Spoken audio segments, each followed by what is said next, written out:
this is Frode and welcome to this video. And on my channel I deliver big ideas from books that help us think differently and actualize our potential.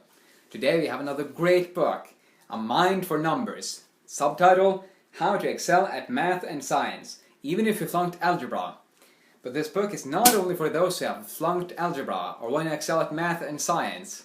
It's also for those who want to learn how we learn, about our different modes of thinking, and for how long we should study to study most effectively, and that kind of things.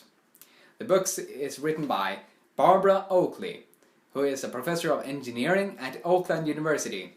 She is also the co-creator of the course Learning How to Learn, where she has taught over 1 million students. I have also taken that course, and a lot of the ideas from her course is included in her book. And I highly recommend that you check out her course and the book.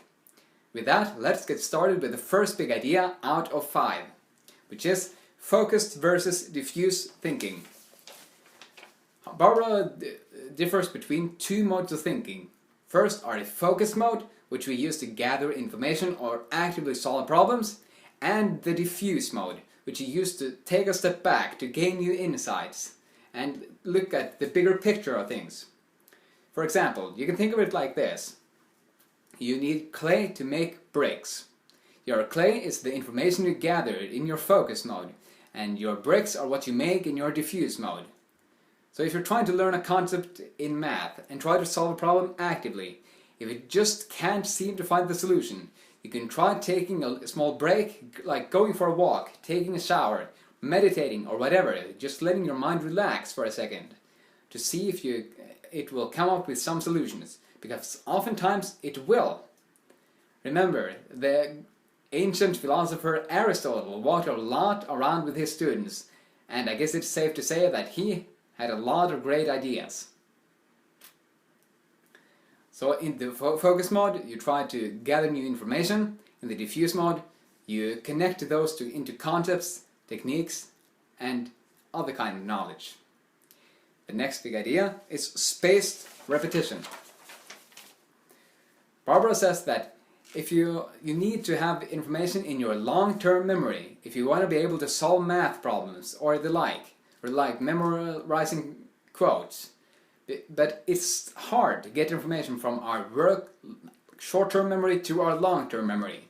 So what we will need here is spaced repetition, which is basically spacing out your repetitions over several days, weeks or months of the knowledge you're trying to acquire.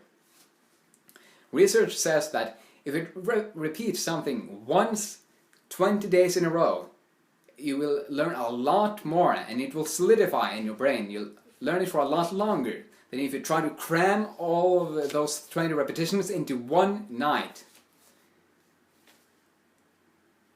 You're going to think of this with our bricks again. This is spaced repetition. It's like leaving time for your mortar to dry. Because if you try to cram all of your repetitions into one evening, it's just like building bricks upon wet mortar, and your brick wall will just smolder. You won't remember anything. This is also a good reason to study evenly throughout your whole semester, instead of cramming before the exam. The next big idea is retrieval practice. Retrieval practice is simply one of the most effective ways of learning what you are studying. And when you have a book in front of you, or Google for that matter, you might have the illusion that you are learning something, but actually you're not. As Barbara says, attempting to recall the material you're trying to learn, retrieval practice, is far more effective than simply rereading the material. Another danger here is highlighting your notes, because when you're highlighting your notes, you might have the illusion that you're placing the concepts and knowledge into your brain just with the motion of your hands. But really, that's not what's happening. You can think more of your mind like a forest. Every time you go out and try to actively recall the solutions to things you are trying to learn without having the book in front of you, you make your pathways in that forest stronger and stronger. But if you instead just bring a flashlight or try to look everywhere, you won't remember those pathways as good as if you use retrieval practice. A great program for solidifying knowledge into your brain and actually learning it is Anki. It helps you with spaced repetition and retrieval practice. I highly recommend that you check it out. Anki. The next big idea is process, not product. What is one of the main reasons that we stress ourselves out while trying to solve a math problem, write an essay or write a book? It's that we are focused on the product, the outcome of what we are trying to do. It's the finished or the solved math problem, the finished essay or the written book. What we want to do instead is to focus on the process, the actions and habits of what we're trying to do. For example, setting a timer for 20 minutes and just working on our math problems. So instead of focusing on finishing the math problem, you focus on working on the math problem. As Barbara says, by focusing on process rather than product, you allow yourself to back away from judging yourself and getting closer to finishing, and allow yourself to relax into the flow of work. One of the best ways to focus on process is to use the Pomodoro Technique.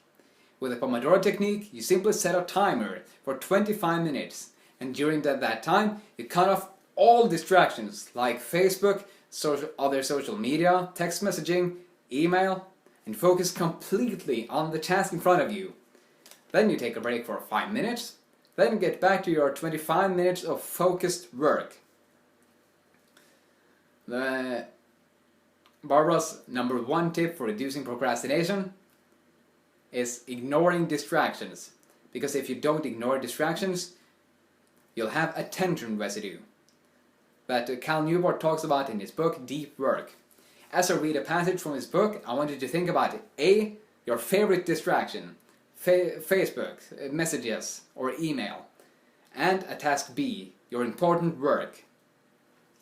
When you switch from some task A, distractions, to another task B, your important work, your attention doesn't immediately follow. A residue of your attention remains stuck thinking about the original task.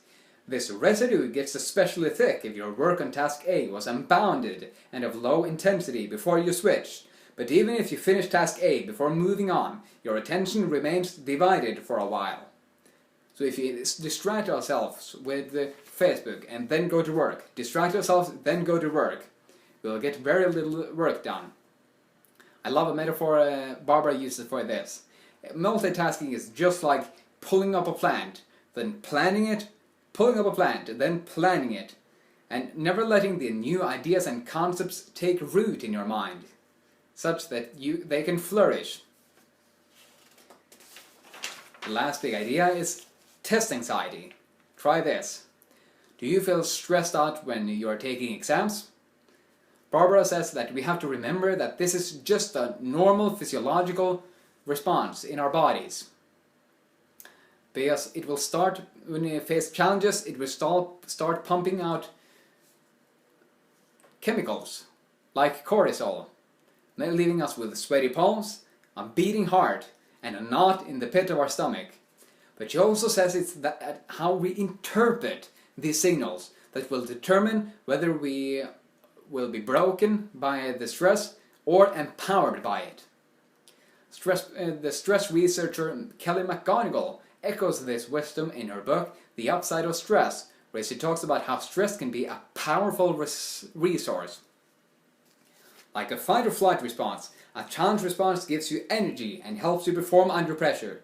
Your heart rate still rises, your adrenaline spikes, your muscles and brain get more fuel, and the feel-good chemicals surge. But it differs from a fight or flight response in a few important ways. You feel focused but not fearful.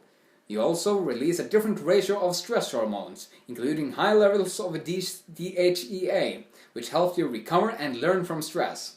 This raises the growth index of your stress response, the beneficial ratio of stress hormones that can determine, in part, whether a stressful experience is stressful or harmful. When you're stressed out, you will have a fight or flight response. When you are excited, you will have a challenge response. Barbara says that we can control this by what we say to ourselves when we face the test. She says, instead of saying, this test has made me afraid, we want to say, this test has got me excited to do my best. Kelly McGonigal has a more generalized term that we can use for anything. Instead of saying, this is terrifying, I don't want to do this, we want to say, I'm excited, and this is going to be awesome, and things like that, with the conviction that it is, in fact, going to be awesome. This has helped a lot for me to reduce my test anxiety, and all other anxiety for that matter.